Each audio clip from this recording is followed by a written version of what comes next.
আমলা, আমলকি বা Indian gooseberry যে নামেই ডাকি না কেন, এটি যে অত্যন্ত গুরুত্বপূর্ণ একটি ফল তা আমরা সকলেই জেনে গেছি। এবং এটি ভারতীয় উপমহাদেশে অর্থাৎ ভারত, বাংলাদেশ, শ্রীলঙ্কা, থাইল্যান্ড এবং আফ্রিকার কোনো কোনো জায়গায় পর্যাপ্ত পরিমাণে পাওয়া যায় সেপ্টেম্বর থেকে নভেম্বর পর্যন্ত।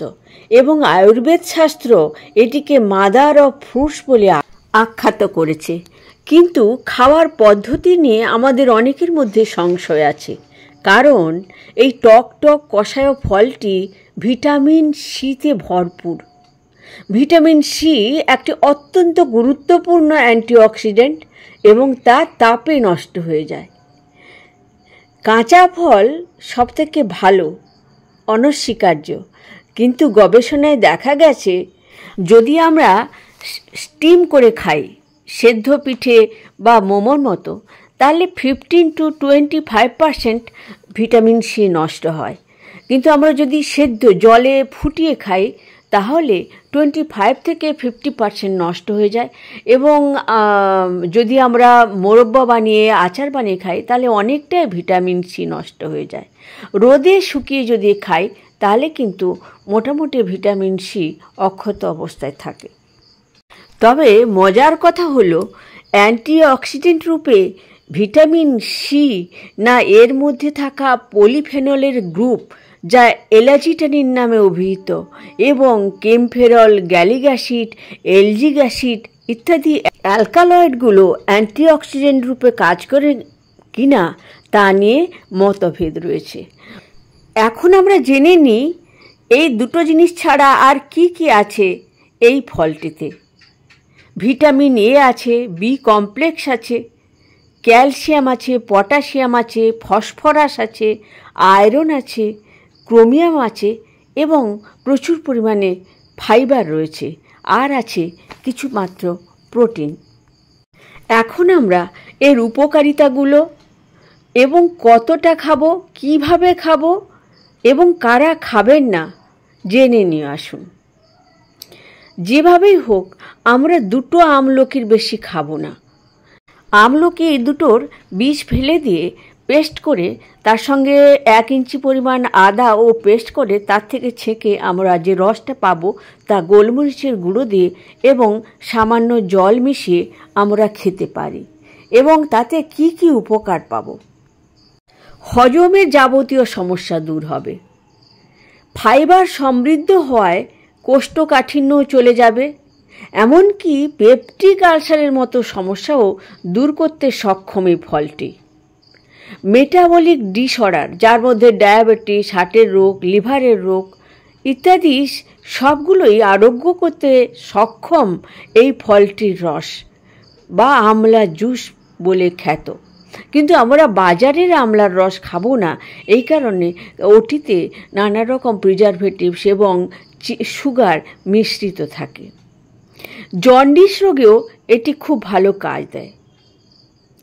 দ্বিতীয়ত, এটির মধ্যে অ্যান্টিব্যাকটেরিয়াল, অ্যান্টিভাইরাল, অ্যান্টি ইনফ্লেমেটরি বৈশিষ্ট্য থাকার জন্য রোগ প্রতিরোধ ক্ষমতা আমাদের অত্যন্ত বেড়ে যায়, যার ফলে সর্দি, কাশি, মাথা ধরা, হাঁপানি, সাইনোসাইটিস রোগে এগুলো খুব ভালো ফল দেয় এবং শীতকালে আমাদের এই রোগগুলো লেগেই থাকে। 3 নম্বর হলো এতে থাকা ক্রোমিয়াম এলডিএল কোলেস্টেরল কমিয়ে অ্যাথেরোস্ক্লেরোসিসের মতন রোগ অর্থাৎ হার্ট অ্যাটাক থেকে আমাদের বাঁচায়। 4 নম্বর হলো এতে অত্যন্ত ভিটামিন সি থাকার জন্য দাঁতের কোনো রোগ হয় না, ক্যালসিয়ামও সাহায্য করে, স্কারভি রোগ হয় না। 5 নম্বর হলো যে কোনো রকম আর্থারাইটিস রোগে অত্যন্ত উপকারী, গাউটেও অত্যন্ত উপকারী। গাউটের যন্ত্রণার উপশম হয় যদি আমরা 2 চামচ আমলার রস খাই। কিডনি ও ব্লাডারের সমস্যায় এটি উপকারী, কারণ এটি সংক্রমণ কমাতে সাহায্য করে এবং মূত্রবর্ধক হওয়ার জন্য কিডনি এবং ব্লাডার ভালো থাকে। এটি 7 নম্বর পয়েন্টে কেন্দ্রীয় স্নায়ুতন্ত্রের উপর ভালো কাজ করে, ফলে নার্ভের রোগে স্মৃতিশক্তি বাড়াতে অত্যন্ত কার্যকরী ভূমিকা পালন করে। আয়রন থাকায় রক্তাল্পতা রোগ কমাতে সাহায্য করে। চোখের রোগের জন্য অত্যন্ত ভালো। এই যে আমলার রস 2 চামচ 1 চামচ মধুর সঙ্গে মিশিয়ে যদি খাই প্রতিদিন, আই প্রেশার নিয়ন্ত্রণে থাকে, ছানি হতে দেয় না। 10 নম্বরই বলবো, ত্বক ও চুলের জন্য ভালো।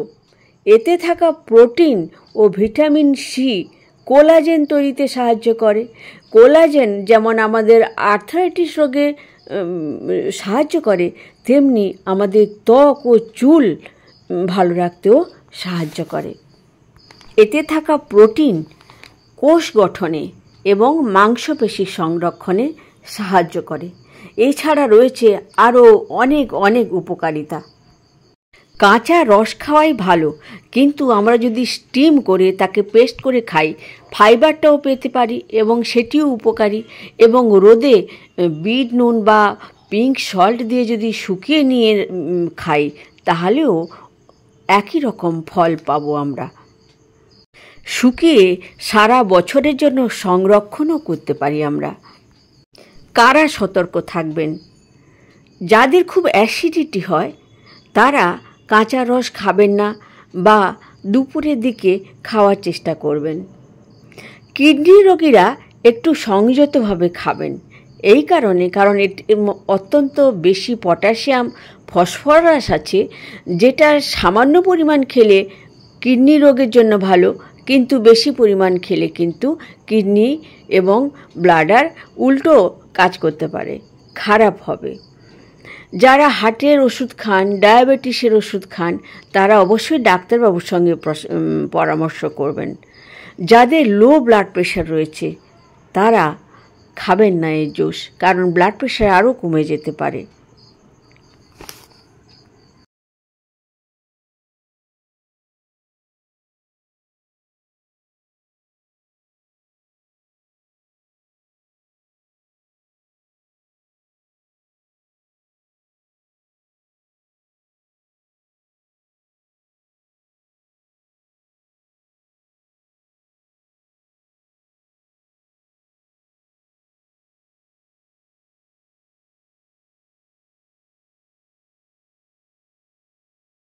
খেতে এবং মতামত জানাতে ভুলবেন না বন্ধুরা।